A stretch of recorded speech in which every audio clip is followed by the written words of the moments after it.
Hi, welcome to Traditional Medicine Podcast. I am your host, Carl Levick, and today we're going to be talking about ancestral science. What exactly have traditional indigenous healers been doing for thousands of years? What is this science really all about? I'm going to get to it today, and I'm also going to talk a little bit about energetic complications. So I'm going to see if I can squeeze both of them in there, but this should be a pretty packed episodes. If this is the first time you've been tuning into this podcast, let me tell you a little bit about what you can expect. We're going to be talking about Amazonian and high Andean healing traditions of Peru. It's really all about me distilling 9 years of experience volunteering for healers and their centers so that you can feel a little bit closer to understanding what these traditions and medicines are all about. All right, so let's get started. Ancestral science, what is it all about? What have the Kiro been up to for thousands of years? What have ancient societies been up to for thousands of years? What exactly is it that we're missing in today's world? Here is the scoop on ancestral science. What you can see is the physical. This is the world of biomedicine. This is where medicine has really advanced in the physical. So if there's a cut, they're going to treat trauma. They're going to put stitches. They're going to give you antibiotics. They're going to give you painkillers. They're dealing with the physical right here, right now, which is awesome. Okay. Now in ancestral science, this is just the peak. This is the tip of the iceberg, what you see in the physical. This is the last frontier, I guess you could say. This is where the last step of manifestation happens here in the physical. Okay. But underneath that physical, there's a lot of energetic information, a lot of things that are going on in order to orchestrate this physical to come into being. Now, this world of energetics is what traditional indigenous healers look at and study. They study this orchestra that's going on underneath, and they study how this brings about the material world into being. I really like to look at our healers as energetic coders. They're kind of like the Matrix, the people in the Matrix. They understand, kind of like the Matrix, that with the coding, you can change the physical. So you can almost defy a lot of the rules that we have in the physical by coding it. So everything that lies underneath is really what determines what the physical will do. So they study that. And a lot of these ancient cultures study that as well in their own way, with their own techniques, with their own wisdom. So that is kind of what it is that ancestral science is all about. It's understanding the energetic codes that inform the physical. Okay, so the way that I like to look at this world, and really more like our bodies, the way that I like to look at it is we are houses, right? Before that house is built, there is a blueprint that you follow. If the blueprint is right, then you're going to build a perfect house. But if the measurements are off, or someone makes changes that are going to make you build a faulty house, then that's going to be a problem. But it starts at the blueprint of the house. It starts with the plans. And what the Kiro and what traditional healers do is they look at those plans to make sure that they are right. And the thing about our plan is that we have a perfect plan when we are born, when we're created, given to us by God. And God constantly tries to find a way to get us to that perfect plan again. Now, sometimes that plan is altered by people. That is one way that that plan can be altered. So the Kiro look into the code and make sure that nobody has altered it, and then are able to make sure that the plan goes back to where it was originally meant to be. So how do people change the code? Well, there's some ways that people create delays in our code or in each other's code, and that energetic complication is called atrasos, which is delay in the field. And this is a particular kind of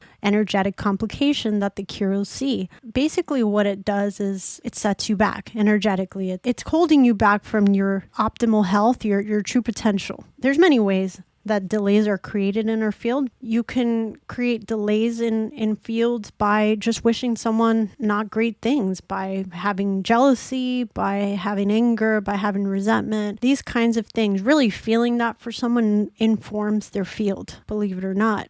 Something that pops to mind is a Japanese researcher that he was just curious about the metaphysical, and he wanted to see if words or music could affect water. So he would do things like write anger on a water cup and see what would happen. And then he would freeze it, and then he would look at the crystallization of the water, and he would see that it kind of matched the words.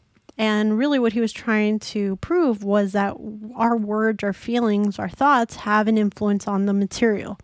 And this is exactly what we know to be true from ancestral science. People can be affected by a variety of things like thoughts, emotions, feelings, intentions. Energetically, we're kind of like sponges. We are also like jellyfish. We're very delicate, and we respond to everything because at our best, we are responding with our environment, and at our best, that environment is pretty healthy.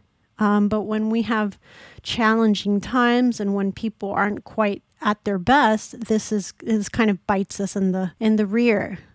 But so that is kind of how delays can happen. Delays can happen by someone just wishing you harm. And depending on who that person is, depending on different factors, depends on whether how bad that delay will be in your field. Another way that people can generate delays for others' field is through tampering with the code.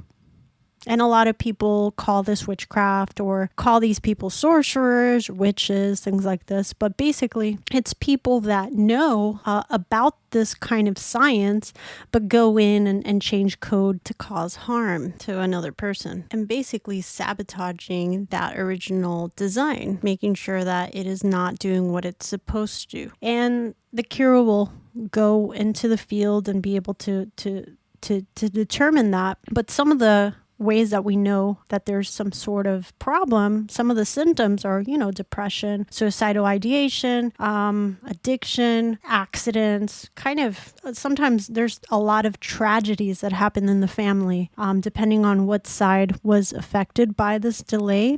So there's a lot of different things that can really signal that there's a delay in the field of this kind. So that is kind of what they do. And then the Kiro are able to basically erase that imprint and allow for the original imprint that is kind of your God-given imprint to come back and give it strength to just grow back. So it's something that people don't know about witchcraft and stuff like this, and something that the ancient Egyptians understood the concept. From waste comes life. It's really simple, but with the story of the sacred dung beetle, which really makes its home and basically puts its eggs in waste and complete dung, and how life comes from it. It was just, I think it was a protection because it was a truth of life that no matter what happens, that bad situation is actually fertilizing your growth. It's acting as the nutrients that you need to take things up to the next level. So when people do witchcraft, you're really just giving that fertile ground for that next seed to grow. You may try to do these things to people. You might want to alter their code and try to mess with them and all this stuff. But really the way that life works is that you are,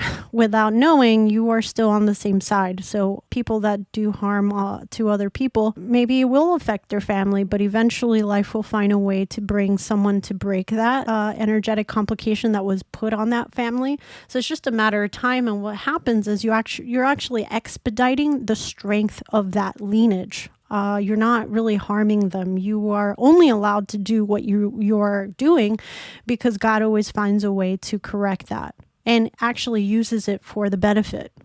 So you might think that there's two sides. There isn't. There's just one side that knows what the path is, and then there's another side bucking it, but anyway complements the true path. So it is what it is. But really at the end of the day, I think when people alter fields for selfish gains, or when they alter fields because they're resentful and they can't deal with having to forgive and build themselves up in terms of their values, they're really just hurting themselves, because the more and more you do these things, the further away you drift from who you really are. And I think that is hell in itself. Drifting away from who you truly are. So that's another way that things are altered, by people going into the code and altering it for selfish gains. So and atrasos are really only generated by humans. That is something that the Kiro understand. That's what they say to us. Out of all the animals on earth, we're the only ones that create delays in field. We're the only ones that create this kind of heavy energy that affects people. So yeah, that is a little bit about the delay complication. There's a few other ones that I'd like to kind of talk about, but I think that I'm going to cut it off on atrasos, and then we're going to talk about two other very common energetic complications that the Kiro come across in the next few episodes. But we're going to keep on really honing in a lot of these concepts. And yeah, thank you so much for tuning in. I hope that this helped a little bit to understand really what ancestral sciences are really about. So they're really about understanding the energetic codes that are used for manifesting the material. And for the most part, everything is always perfect until something damages that code. And there's a few ways that that can happen. And that is what we kind of talked about today, just to recap. But that is all for today. And I look forward to talking more about all these things with you. Thank you so much for tuning in. If you haven't liked our Instagram, go ahead and do that so we can keep in touch. And I will talk to you soon. Thank you so much. Have a good one.